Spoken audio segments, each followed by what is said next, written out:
Olá, pessoal. Hoje o tema da nossa aula é Era Napoleônica.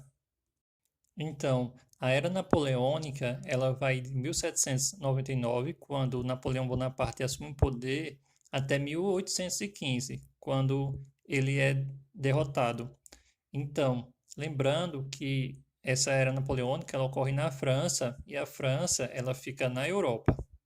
Para compreendermos esse período, a Era Napoleônica, podemos dividir em três momentos ou fases, que é a primeira do consulado, a segunda do Império Napoleônico e o terceiro momento, o governo dos 100 dias.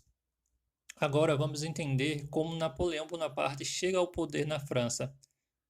Então, como nós vimos no assunto sobre a Revolução Francesa, ao final da Revolução, em 1799, Napoleão Bonaparte teve sucesso em reprimir uma rebelião dos partidários da monarquia. Então, devido ao sucesso das suas conquistas, ele foi convidado a fazer parte do diretório em outubro de 1799. E um mês depois, ele deu um golpe de Estado, ou seja, ele tomou o poder no que se chamou o golpe do 18 Brumário. E assim iniciava-se o consulado, que primeiramente foi tríplice, ou seja, possuía três cônsuls ou três líderes. Em dezembro do mesmo ano de 1799, uma nova Constituição ela foi elaborada e assinada na França. Essa Constituição dava plenos poderes a Napoleão Bonaparte. Então, ele tinha o poder de fazer leis, de nomear ministros, nomear administradores locais, comissários de governo, juiz e etc. Ele tinha uma série de poderes que dava a ele quase um poder total. E esse poder estava contido, estava manifestado na Constituição, que, lembrando, é um conjunto de leis que rege uma nação. Como ao final da Revolução Francesa, em 1799, a França estava arrasada devido aos conflitos e a crise econômica, então Napoleão ele elaborou uma série de medidas para reorganizar o governo francês e pôr estabilidade na França. Então, no plano externo, externamente, ele assinou tratados de paz com vários países europeus e internamente ele adotou uma série de medidas que visava estabilizar o país e possibilitar o seu crescimento. Então, ele fez medidas nas finanças, tomou medidas nas finanças, com a implantação de uma política bem-sucedida de arrecadação de impostos e a criação do Banco da França, além de uma moeda nacional, uma moeda única, que é o franco. E diante disso também havia a possibilidade dos agricultores e dos empresários tomarem empréstimos a esse banco. Então, isso foi visto com bons olhos por esses grupos. Já na segurança, havia o combate ao banditismo e também a criação de tribunais para julgar casos de contra-revolução, aqueles que eram contrários às ideias da revolução. Já na administração pública, houve uma hierarquização e uniformização dos departamentos franceses, ou seja, uma organização da administração pública. Na justiça, os juízes deixaram de ser eleitos e passaram a ser nomeados pelo Napoleão, pelo governo, o Estado. E na educação, houve a reorganização da educação pública com a criação das escolas secundárias, que no nosso caso corresponde ao ensino fundamental 2, e também dos liceus, que eram colégios internos para meninos, que deveriam se formar para assumir as principais funções na administração pública e no exército da França. Além disso, Napoleão Bonaparte tratou de estabelecer relações harmoniosas com a Igreja Católica, uma vez que muitos franceses eram católicos, então isso também foi visto com bons olhos, porque durante a Revolução as relações com a Igreja Católica elas ficaram meio que estremecidas, porque a Igreja perdeu várias de suas terras. Então, quando Napoleão ele assume o poder, ele estabelece, primeiramente, a abolição das perseguições religiosas, uma vez que não era necessário, não era obrigatório ser católico. Então, o catolicismo ele passou a ser uma opção religiosa. Também a nomeação dos bispos passou a ser realizada pelo Estado e não mais pelo o Papa, e também eles recebiam uma pensão mensal, esses bispos. A igreja perdeu a ideia de controle social pois os registros de casamento, nascimento e morte passaram a ser emitidos pelo Estado e não mais pela Igreja Católica, e não houve indenizações das propriedades confiscadas durante a Revolução. Ou seja, as terras que a igreja perdeu, elas não foram retomadas, não foram devolvidas à Igreja Católica e nem foi-lhe paga indenizações por essas terras. Já entre 1800 e 1804 foi elaborado um Código Civil da França, que é um conjunto de leis que orienta as questões sociais. Então, das questões colocadas naquele código foi a separação entre a igreja e o Estado, ou seja, isso garantia de fato a separação, a não influência da igreja sobre as questões do Estado, do governo. Também houve o fim das obrigações feudais, que eram alguns impostos que eram pagos pelos servos. Então, essas obrigações que eram do antigo regime, que era uma herança do feudalismo, elas também tiveram fim. Também houve o direito, era colocado o direito inviolável à propriedade, ou seja, a propriedade particular não poderia ser tomada por ninguém. A igualdade dos homens perante a lei.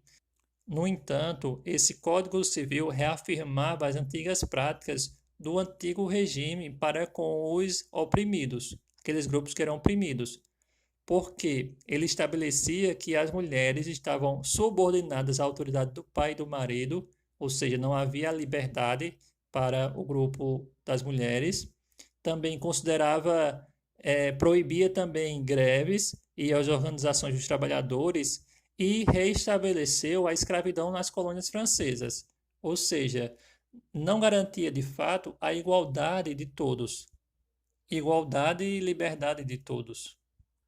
Napoleão, no momento que estava no poder, ele elaborou uma série de ações para conquistar cada vez mais o apoio da população. Então, em 1802, ele convoca um plebiscito, que é uma consulta popular para votar alguma questão do Estado, e nesse plebiscito ele se torna um cônsul vitalício, ou seja, por toda a vida. 2 anos depois, em uma outra consulta popular, ele transformou a França em um império e ele mesmo em imperador, coroando-se a si mesmo. Em 1805, ele passa a elaborar um plano de expansão do Império Francês e a conquistar diversos territórios. Como o Império Francês tomou uma proporção muito grande, então era necessário administrá-lo.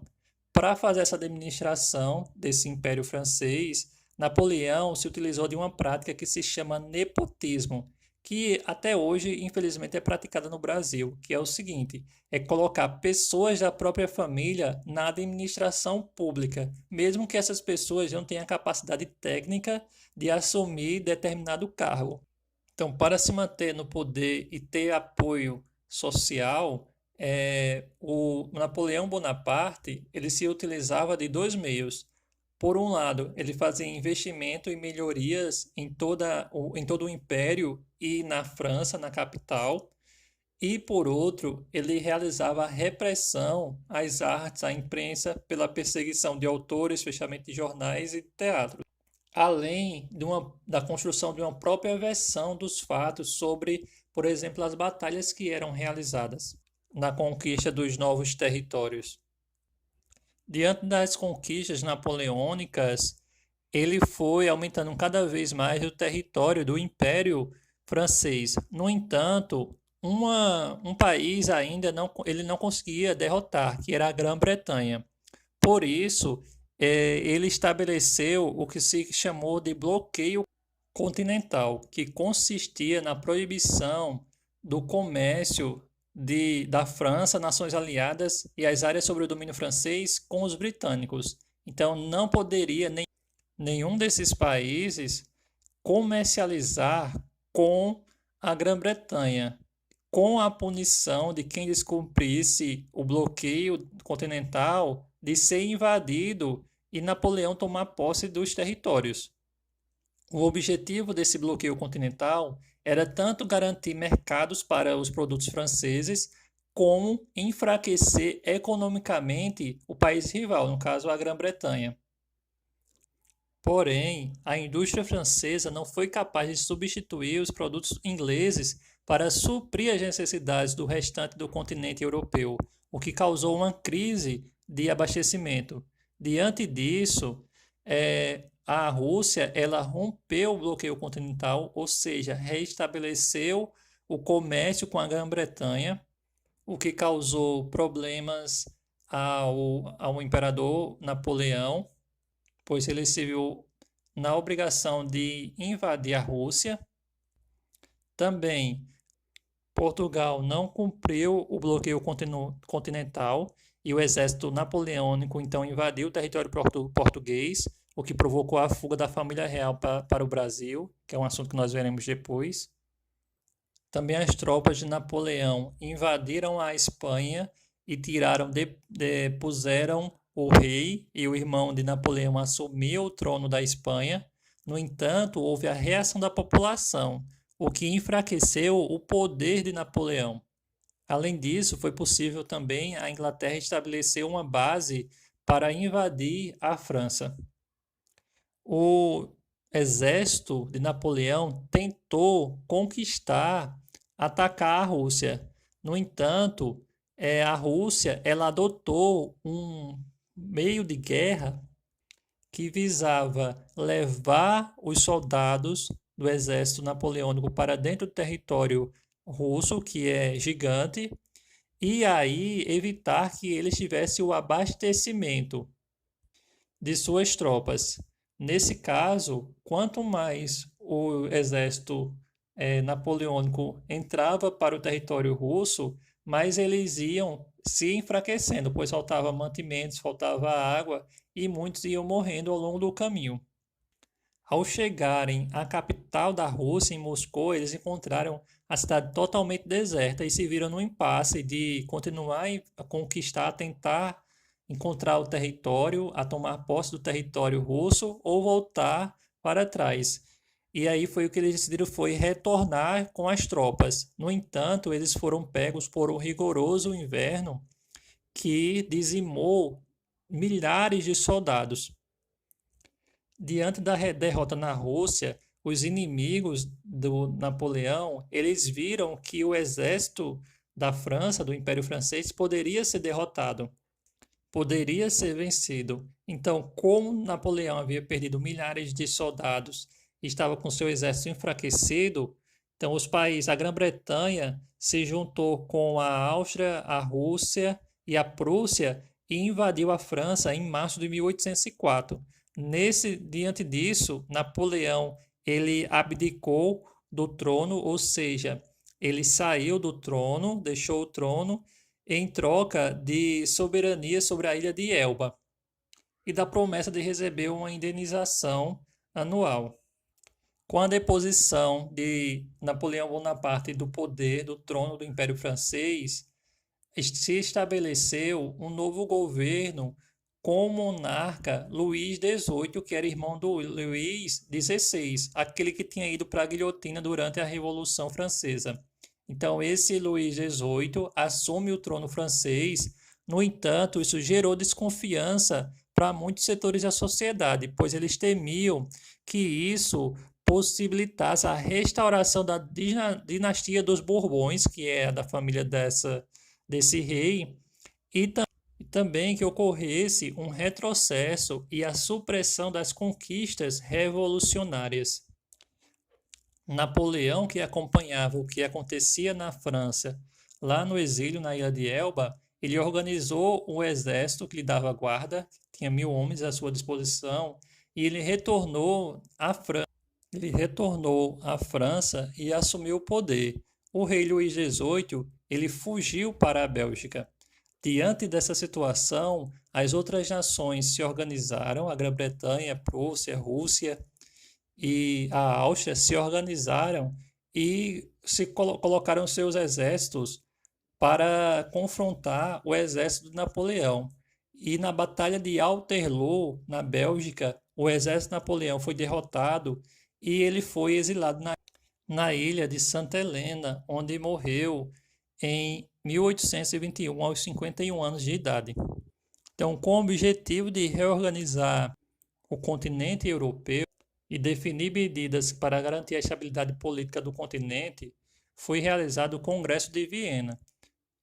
Nesse congresso ficou estabelecido que as dinastias que haviam sido depostas por Napoleão, elas retornariam ao poder, ou seja, aqueles reis que haviam sido depostos por Napoleão Bonaparte, eles reassumiriam o poder em seus países. A França também ficou obrigada a pagar uma indenização aos países que ela tinha invadido, e o continente europeu passou por uma nova configuração geográfica.